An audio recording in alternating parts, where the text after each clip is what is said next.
Hi guys, welcome back to Janglen support. Nabon chawin chibay. Tuni ko hini channelin avelin kain lim kit nove. Tuni ko ay say di wala Facebook profile ko iti page sa convert bolding ham. At lang ta ay say di wala. Mi ken kanin hindong win hi acho hi video kain sim ko ten hi. Chule isti ka channel hi amasa pen hi ay lalong se nin channel kito pinan subscribe ni bol pin lang. Chule bell icon ko may uhitin notification ko all in ko yun chutile hita bang video ho kain sem ki teng la mo masa pen ni ding hi je ton tam sai lewin pan pai taw hita ole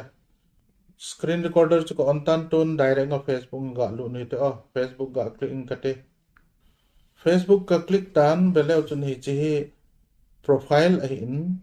bele chun hi chila hi logo veilang panga chung langa logo hi ga click mo hite hi profile a in profile hi iti page a convert bol ding ham ti in convert direct in ga bol jeng hitin chomlang ta in pri omin edit profile omin abana dot thum a omin hichi dot thum la hi click di we hichi click jo te ngule anoi lang pen hi velaw chun turn on professional mode kiti he hichla hi click di we ga click ngui ta oh hichi hi ka click nga hi le velaw chun hiti hin omin to hi professional mode turn on ka bol din hi in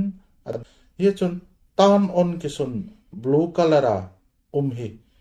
turn on hi ga soning ka te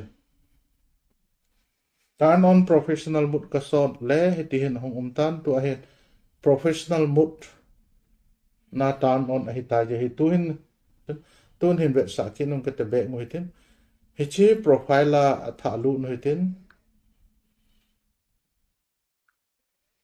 profile ga lu ning ka tin chi belew chun tu hin hichilai hi belew chun tu hin ka hichilai ya friend ho se hi follower a tan belew chun then lung nem kip gen kiti anoi hin belew chun 155 follower aneyin 741 hi follow abol hit ma anoi hi wikit lew chun hi chi hin add story omin abana hi edit profile kiti hin alai lunga hi hin la tu hin dashboard tan hichi dashboard tan tu a hi page a convert ai ta je page a dinga ide lo teng la eman professional mode he turn up ibol kit le